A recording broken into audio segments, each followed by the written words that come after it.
Joining us now for our news review program is Charlotte Cates, international coordinator at the Samidoun Palestinian Prisoner Solidarity Network out of Vancouver, Canada, and Tony Gosling, historian and investigative journalist, joining us out of Bristol.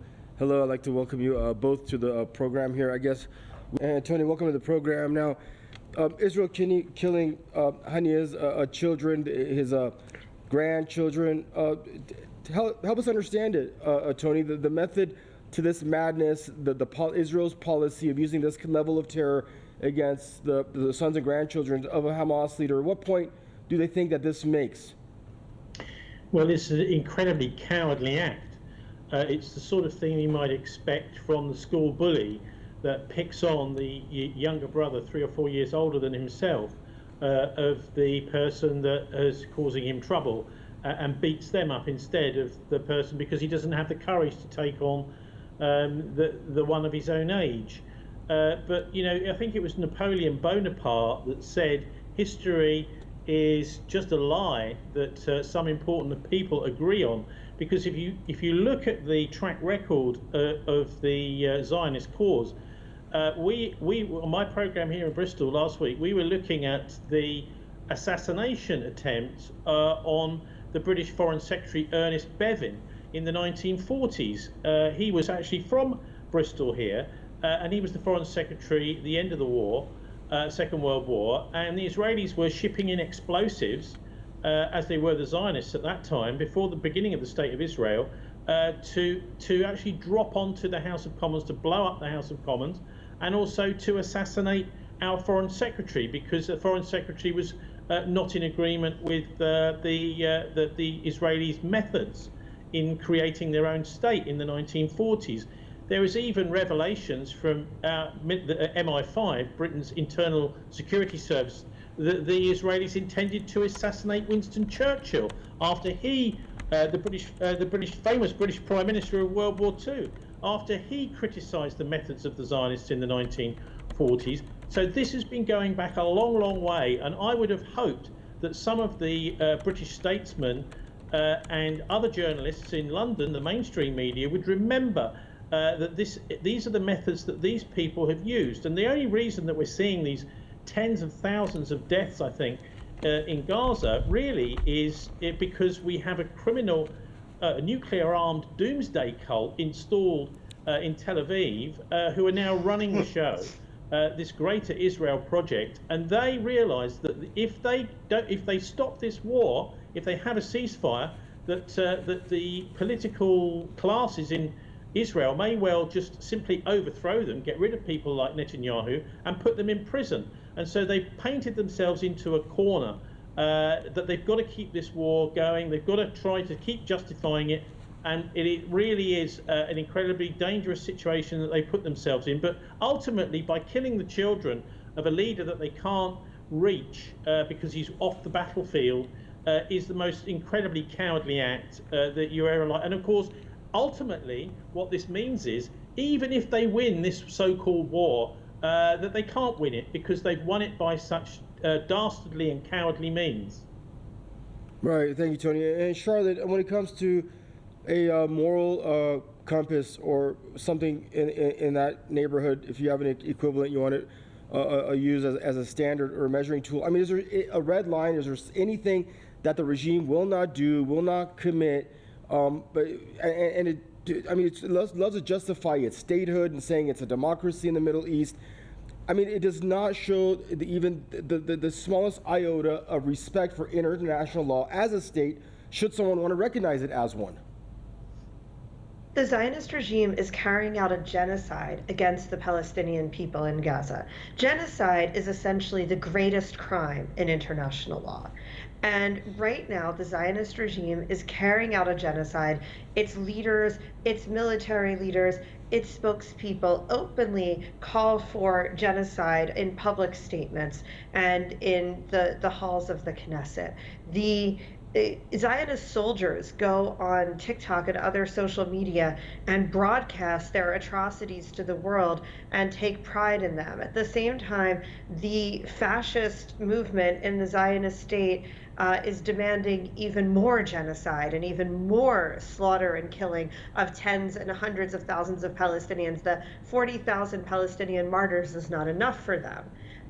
So this is a project, a Zionist project, that has always been based on and committed to the genocide of the Palestinian people. And right now, it's attempting to carry that out with the high-tech weaponry being provided to it by the United States, Germany, and other Western imperialist powers. So as this is a regime that is carrying out the greatest crime in international law, there should be no reason why this entity is recognized as a state. It's never been a legitimate state. It's always been a colonial project. And it's long past time for the Zionist regime to be expelled from the United Nations if that body wants to retain its status as a legitimate defender of international law. And Tony, let me get this out right. Why do we not see this more often? Why do we not see, like, let me come up with a Vladimir Putin, let's say, go after Zelensky's kids and wife, try to kill them? Why doesn't he go after Biden's sons, his wife? We don't see this anywhere. Why do we only see it with the Israelis? It could take place a lot more often. A lot of times the relatives of a person are a lot more susceptible to acts of terror if their adversaries wish to go down that avenue, but they don't. Why? Well, it's pretty simple. As I explained, this is because the long-term thinkers, intelligent people, those who are aware of their history, understand that if you start behaving like that, that you will lose the victory. You cannot simply, it's like killing women and children as well. These are the ways in which I think the public opinion around the world, if some of it was through the press, favourable towards Israel, the convincing of these fake Christian Zionists, mostly in the United States, that Israel is somehow doing God's will, where we can see quite obviously they're not God's chosen people, this lot in charge, at all, with the 35,000 mostly innocent people that they've been murdering. And so that's the reason, is because you have to have at least some kind of what you might call fair fight. It's also worth mentioning that this is the reason they're using drones, is because many individuals will simply not carry out these acts if they are, and they're using these automated systems to produce kill lists. It's because ordinary people, in fact, recruits drafted into the IDF even, may balk at some of this.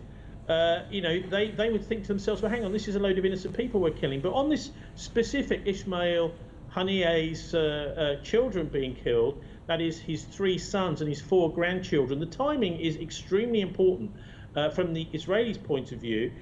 This is done at the end of Ramadan, which is supposed to be a time of celebration for Ismail and his friends. They will, of course, have been celebrating when the news came through that these people had all been killed, his family had been killed.